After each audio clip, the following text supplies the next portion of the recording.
Greetings! This video is about how I got to top 1% on San Juan Scramble in D500. I'll talk about cars, tunes and most importantly how to drive this race to get the most out of your car. I started with the Myers Manx, which had worked well on river and mangrove scrambles. It's a nice car but a little bouncy for this track, and really my tune wasn't fast enough. Also, I'd not learned the track and didn't know what lines to take for a fast time. Frustrated with my own tune, I tried a quick tune by Regenstorm.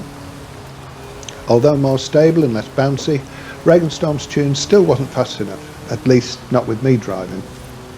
This corner in particular gave me a lot of trouble. As you'll see later, this corner is key and it's important to get it right, and I was getting it wrong. Corner entry was wrong, which meant I was too slow on exit, and that cost me time. I tried the Scout next, but I found it hard to keep it on the road.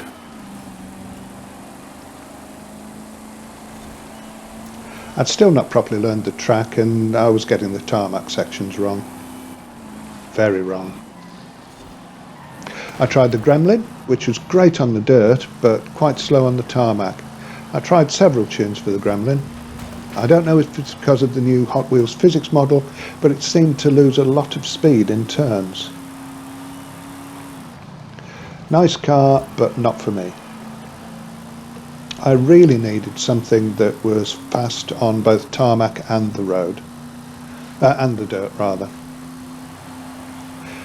I tried the Datsun 510. Now, this is a fun car to drive, but it's not fast enough, at least not with the tunes that I tried, and not with me driving.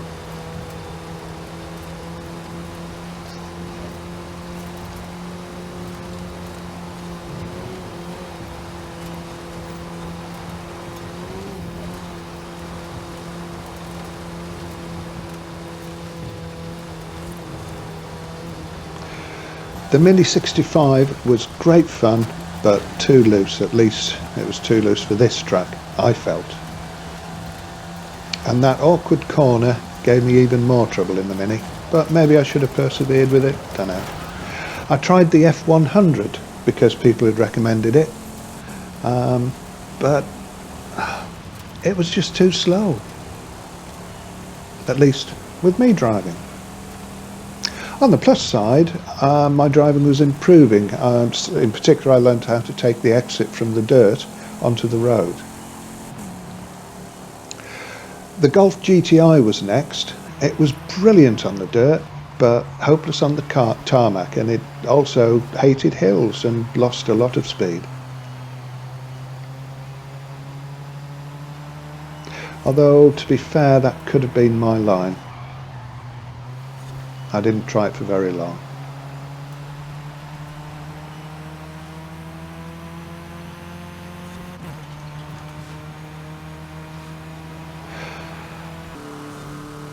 I went back to the Manx with an updated tune with more top speed, and at the same time my lines were getting a lot better.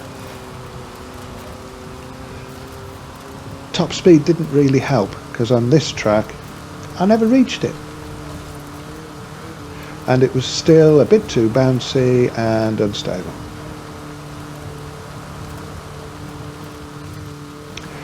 And also its lightness made it a bit unpredictable. Another tune update should have been faster, but that difficult corner still gave me trouble. Every time I lost far more speed than I should have done.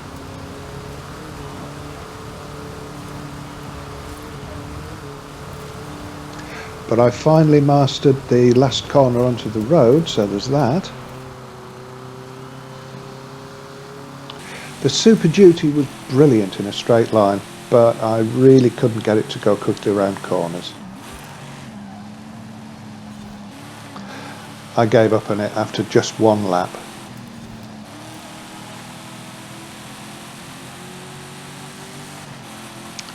The Willys Jeep was great fun, but unstable and not fast enough, which is a pity.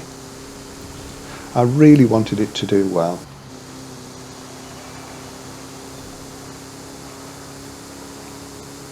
But all the time I'm learning the track and my lines are getting better. Not faster, but better.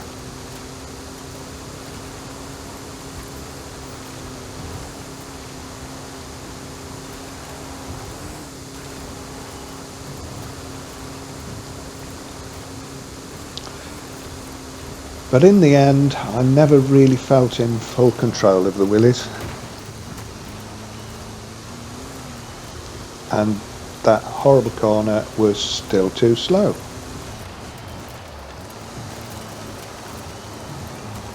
But then I tried the CJ5 and it really felt as though it was made for this track.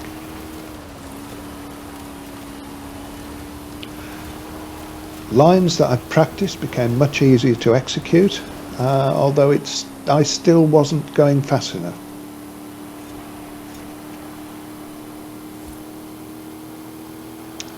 Going flat out round this sweeping left-hander was almost automatic and the car felt like it was on rails.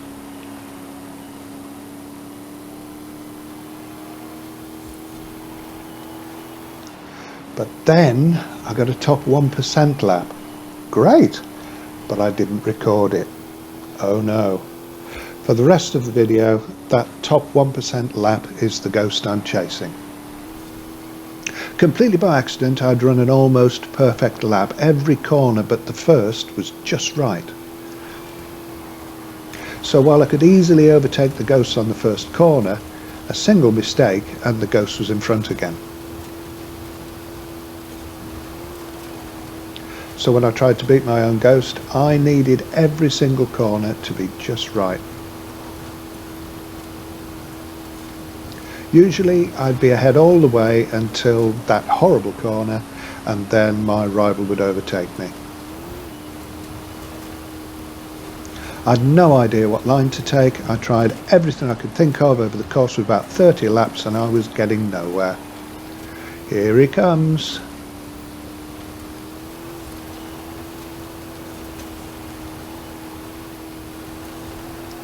And then I'd panic and try and make up the time and mess up somewhere.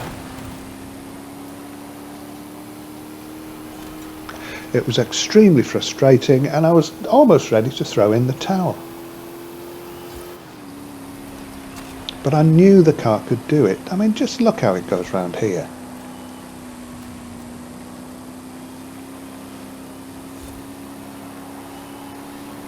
I had a chat with Regenstorm, who suggested some tune improvements and also gave me tips on how to drive the race. First, go flat out almost everywhere. Turn early here and let the car slide into the flag. Go flat out through here. Keep this next bit as straight as you can. Less turning means less loss of speed. At the crest, go wide and turn hard, which lines you up for the next straight.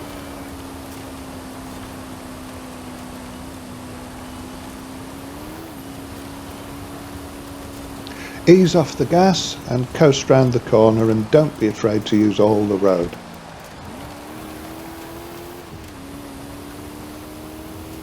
Come in wide, turn in hard.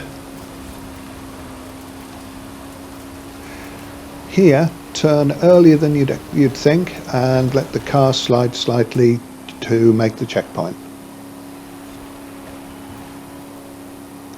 Turn slightly late here but hard. If you get it right, you can go flat out all the way round. I didn't get it right. You shouldn't need to brake there. If you take a wide line here, which I didn't and had to lose some speed, again you can go flat out all the way round. That slight loss of speed almost cost me the race. I know that wasn't a perfect run, and if you have any suggestions for improvements, please let me know in the comments. And thank you very much for watching. I hope you found it useful, and if you did, please hit the like button and I will see you in the next one. And now I'll leave you with the final race without my jabbering on. Thanks very much. Bye.